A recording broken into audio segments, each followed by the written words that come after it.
નમસ્કાર મિત્રો, હું મહેશિંદો કાચડી અને ખાસ કરીને કાઠિયાવાડી હોર્સ પ્રમોટર તરીકે મોસ્ટ ઓફ હું કાઠિયાવાડી ઉત્તમ ગુણવત્તા અને પૂર્ણ પોઈન્ટવાળા જે ઘોડાઘોડીઓ હોય તેના વિડીયા હંમેશા માટે મૂકતો રહું છું.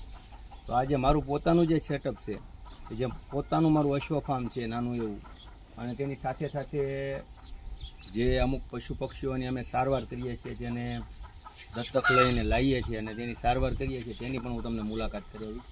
તો ચાલો ડેલીની અંદર જઈશું આપણે મારી, અને તમને મારા સંપૂર્ણ ફાર્મની અને બધા જ પશુ પક્ષીઓની વિઝિટ કરાવીશ. તો ચાલો.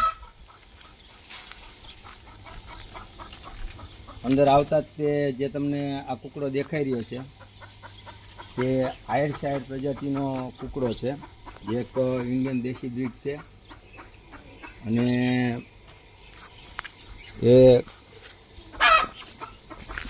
દેખાવમાં લાલ કલરનો કૂકડો હોય છે, જે એક મિત્ર દ્વારા મને આપવામાં આવેલ. મોસ્ટ ઓફ લોકો કેવું હોય છે કે પોતાની ગાયો માટે નીચેથી વધારાના જીવાતને ખાય તે માટે લાવતા હોય છે, પણ જ્યારે વ્યવસ્થા ના હોય ત્યારે લોકો કોઈકને ને કોઈકને આપવાનું વિચારતા હોય છે. પરંતુ ગાયું પાળવાવાળા લોકો મોસ્ટ ઓફ વેજીટેરિયન હોય છે, અને તેની સેફટી વિચારતા હોય છે કે આ કૂકડો કોઈ પણ જગ્યાએ જશે તો તેની શું હાલત થશે. કોઈ માંસાહારી લોકો પાસે જાય તો તેને એક શાકભાજી સમજી અને ખોરાક તરીકે ઉપયોગ કરતા હોય છે. તો આપણા ફાર્મ પર એક વાત નક્કી છે કે આ કૂકડાઓ અહીંયા ખુશી ખુશી રહે છે. ઉપરાંત તે કદાચ બ્રીડિંગ કરે અને ઈંડાઓ મૂકે તો તેને પણ અડવામાં નથી આવતા. તેના નેચરલ રીતે જ્યાં મૂકે, જે હાલતમાં મૂકે, જે થાય તે કુદરતી રીતે કુદરતના હવાલે છોડી દેવામાં આવે છે, કારણ કે અમે પ્યોર વેજીટેરિયન છીએ. તો આ આયરશાયર છે, જેની કુકડી આ બાજુ તમને દેખાશે, જેના જોટાની કુકડી અહીંયા આટા મારી રહી છે. અને આ છે આપણા દેશી મુર્ગાઓ, જે સ્વભાવમાં ખૂબ જ અગ્રેસિવ હોય છે. કારણ કે જે મારી પાસે જૂનો એક કૂકડો હતો, જેને હું બહુ લાડકોટથી પાળેલો, તેની પછી અને બાઈ દુધાળાથી રામભાઈ વિછિયા દ્વારા મને આપવામાં આવેલો. અને આ એના જોટાની કુકડી છે. આ બંને દેશી છે. અને આ છે બધાથી વધારે લાડક્યો શાકાલ, જેનું નામ શાકાલ રાખવામાં આવેલું છે. અને એ એકદમ નિર્ભય છે, કારણ કે આખા વંડામાં તેને કોઈ પણ કેજમાં પૂરવામાં નથી આવતો. અને તેનો તમે તૂટેલો કાન જોઈશો તો તમને અંદાજ આવી જશે. જ્યારે આ સસલો આપણા ફાર્મ પર આવ્યો ત્યારે એના જેટલા લાલ રૂંવાડા દેખાય છે તે એના જૂના રૂંવાડા છે, અને બ્લેક કલરના દેખાય છે એટલી જગ્યા ઉપર તેને જુદી જુદી પ્રકારના ઘાવ લાગેલા હતા, જે તેની કમ્પ્લીટ સારવાર કર્યા પછી તે અત્યારે તંદુરસ્ત અવસ્થામાં અને મુખ્ય સસલાઓમાં મુખ્ય નર તરીકે અત્યારે આપણા ફાર્મ પર છે. અને ત્યાર પછી આની અંદર તમે જોઈ શકો છો કે બે સસલાઓ બીજા છે. એક શાકાલની કોપી ટુ કોપી, તો તમને અંદાજ આવી જશે કે આ શાકાલનું જ બચ્ચું છે. અને આ એક નર છે. તો નરને હંમેશા અલગ અલગ રાખવામાં આવે છે, કારણ કે ઇનફાઇટ નરમાં ખૂબ જ વધી જતી હોય છે. એટલા માટે આ એક મિત્રને ત્યાં સિંગલ હતો અને તે વાડી ખેતરમાં છૂટો મૂકવાનો વિચાર કરતા હતા, તો તેને પણ અહીંયા લાવવામાં આવેલો. એનું કારણ છે કે આને વાડી ખેતરમાં છૂટો મૂકવામાં આવે તો આ સર્વાઈવ નથી કરી શકતા, કારણ કે આ હંમેશા આવી રીતની પાળેલી અવસ્થામાં રહેલા હોય, જેના લીધે એના માટે કોઈ પણ જગ્યાએ ફિક્સ રહેવું તે પોસિબલ નથી હોતું. પછી અહીંયા બજીસ છે, બજીસ પેરોટ તમે જોઈ શકો છો. ખૂબ જ સુંદર મજાના બજીસ પેરોટ છે. આ વિદેશી પ્રજાતિ છે. આના વિશે જો કાંઈ મારે કહેવું હોય તો તમને એટલું જ કહીશ, કાં તો પાળો નહીં અને કાં તો કાઢો નહીં. કારણ કે આ એકવાર આ ફોરેન કન્ટ્રીઝમાંથી એક્સપોર્ટ હોય છે, તો એ અહીંયાના વાતાવરણમાં બરાબર સર્વાઈવ નથી કરી શકતા, રહી નથી શકતા. જેના લીધે જો તેને છૂટા મૂકવામાં આવે તો બીજા પક્ષીઓ દ્વારા તેનો શિકાર કરી લેવામાં આવે, અથવા જેની ખાવાની બધી વસ્તુઓ છે, જેમ કે આ કાંગ, કોથમીર, મેથી, પછી ફણગાવેલું કઠોળ એ આનો મુખ્ય ખોરાક છે, જે બહાર ના મળે, જેના લીધે ભૂખ્યા અને તરસ્યા પણ ડેથ થઈ જતી હોય છે, મરી જતા હોય છે.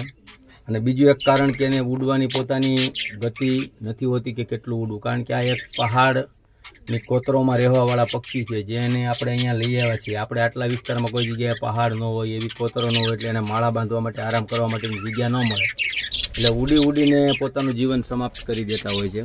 તો એટલા માટે કોઈ પણ વ્યક્તિએ પાળ્યા હોય અને પછી એને કોઈએ ઉડાડવા ના જોઈએ. ઉડાડવા એ પાપ છે અને પાળવા એ પુણ્ય છે. અને અમુક પક્ષીઓ જે દેશી બ્રીડના પોપટ કે એ બધા છે, એ પાળવા એ ગુનો પણ છે અને પાપ પણ છે, કારણ કે એ આપણા ભારતના વાતાવરણમાં ખૂબ જ સારી રીતે સર્વાઈવ કરી શકે છે, રહી શકે છે. તો એને પાળવા ના જોઈએ અને પૂરવા પણ ન જોઈએ પિંજરામાં, અને એને આઝાદ કરી દેવા જોઈએ. તો એ આઝાદ કરવા માટેના પક્ષીઓ અલગ હોય છે, પૂરવા માટેના પક્ષીઓ અલગ હોય છે.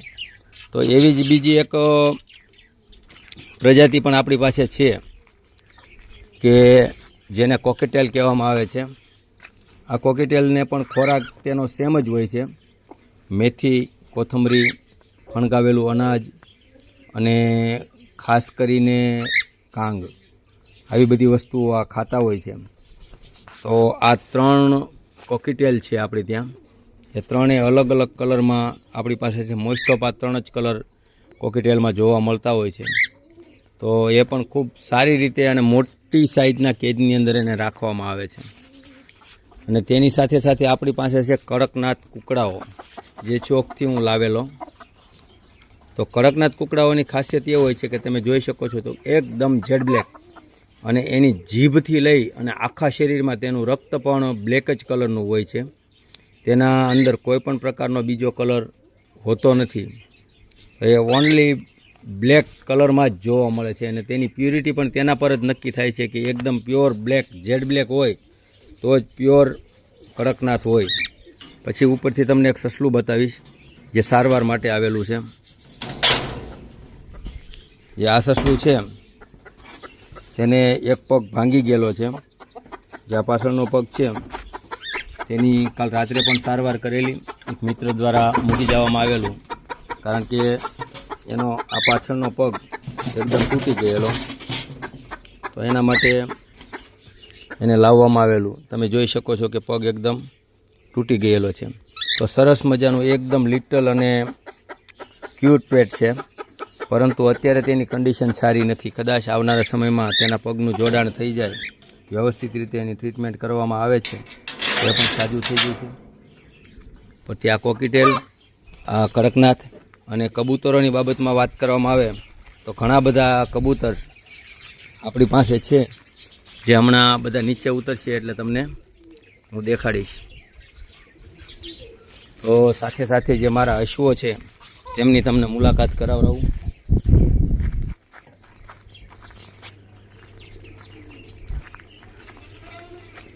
તો હાલ અત્યારે આપણી પાસે 2 અશ્વો છે, જેમાંથી એક આપણી જૂની ઘોડી નાગરાણીની વછેરી ધર્મા, અને એક છે અગ્નિ. તો જે અગ્નિ છે એ સારવાર હેઠળ છે, અને અત્યારની સ્થિતિ પ્રમાણે ગણીએ તો અગ્નિ પણ સારવાર હેઠળ છે અને ધર્મા પણ સારવાર હેઠળ છે. અરે ધર્મા આવી જાય, અરે ધર્મા.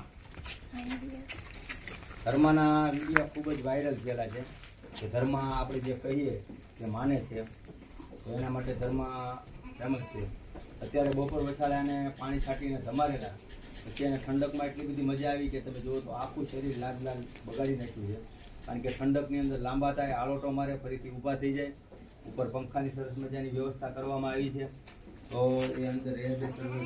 મારી એટલી બધી એને આદત વ્યવસ્થિત રીતે પડી ગયેલી છે કે કોઈ દિવસ લટકાટું કરવું કે કોઈ પણ જગ્યાએ એને ટચ કરીએ તો કાંઈ કરે નહીં. અગ્નિની સ્ટોરી બહુ દયાજનક છે કે અગ્નિ રહી એક સમયે આખી ઘોડી ખેડૂતે જ્યારે વાડ સળગાવેલી અને એની અંદર આખી ઘોડી સળગી ગયેલી. ઘોડીના શરીરમાં કોઈ પણ જગ્યાએ એવું નહોતું કે આગ નહોતી લાગેલી. તમે એના ચહેરાથી લઈને તમામ જગ્યાએ જોઈ શકો છો કે આ આખો ભાગ બધો દાજી ગયેલો, કે જેના લીધે આ બધા રૂવાડાઓ અત્યારે નવા આવેલા છે. આ માણેકલટ, કેશવાળી અને પાછળના ભાગમાં પૂછ છે,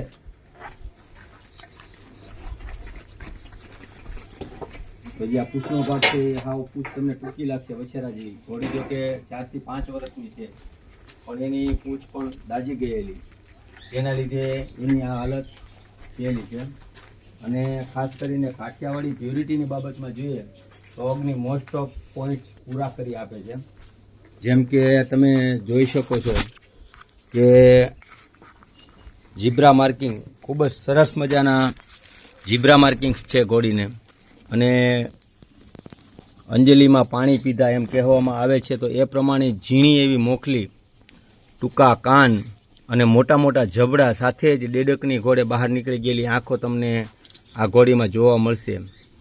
ને સાથે સાથે પાછળના પગમાં પણ જીબ્રા માર્કિંગ અને એકદમ હરણ જેવા પતલા પગ. અને પાછળની સાઈડમાંથી જુઓ તો ડોર્સલ સ્ટ્રાઇપ, જે કાઠિયાવાડી જૂના ઘોડાના વેલો દર્શાવે છે, એ બધા જ પોઈન્ટ્સથી સભર છે. પરંતુ એક જ ખામી કે ઘોડી દાજી ગયેલી હતી, સારવાર 6 મહિનાથી સારવાર થઈ રહેલી હતી. અત્યારે એને સંપૂર્ણપણે રિકવરી આવી ગયેલી છે. આ બધા વાળ અહીંયા હતા નહીં, આખું શરીર દાજી ગયેલું, તો આ બધા વાળ આવી ગયા છે અને આ આવવામાં છે. આ નવા વાળ ગ્રોથ કરેલ છે. આ ભાગ પણ કાળો હતો, ત્યાં પણ નવા વાળ આવી ગયા છે. કારણ કે હંમેશા રોજ માટે એને બરફ લગાવવામાં આવે છે. બરફ લગાવવા આવ્યા બાદ એની જે કાંઈ પણ ક્રીમ ડૉક્ટર્સ દ્વારા ચીંધવામાં આવી છે તે બધી ક્રીમ્સ લગાડવામાં આવે છે. અને ધર્માએ હમણાં થાણ દીધું હતું, તો એની તો ખૂબ અલગ પ્રકારની સ્ટોરી છે. કદાચ આપણે નેક્સ્ટ બ્લોગમાં રજૂ કરીશું. પરંતુ જે ધર્મા કાયમ માટે જે કામ આપે છે એ હું તમને દેખાડવાની કોશિશ કરીશ કે ધર્મા કઈ રીતના કામ આપે છે. ધર્મા ખીલે, હાલો ખીલે, ખીલે બેટું. એ ધર્મા ખીલે, આ જગ્યાએ અગ્નિ, અગ્નિ ખીલે, ખીલે. તો જ્યારે કોઈ પણ જગ્યાએ ફરતી હોય ત્યારે કહી દેવામાં આવે કે ખીલે, એટલે એને પોતાના સ્થાન પર વહી જાય છે અને જે કહીએ તે કહ્યું પણ કરે છે. તો એવી જ રીતે જ્યારે બહાર કાઢવી હોય તો આપણે કેવી કે આલે ઘરમાં બહાર, ધર્મા આવી જાય છે. ધર્મા હાલો બેટું, હાલ હાલ આવી આવાજ. ધર્મા હાલ, હાલ મારો દીકરો, હાલો હાલો મારો દીકરો આવી આવો, હાલો બસ શાબાશ. હાલો કોનો દીકરો હતો? વાલી વાલી કરો, હાલો વાલી વાલી કરો, બસ બસ બસ બસ. તો આવી રીતે જેવી રીતે એક માણસ બીજા માણસને મળે અને ત્યારે જેવી રીતનું વર્તન કરતા હોય એવી રીતનું વર્તન ઘરમાં જ્યારે મને મળે ત્યારે કરે છે. સ્ટોપ કરી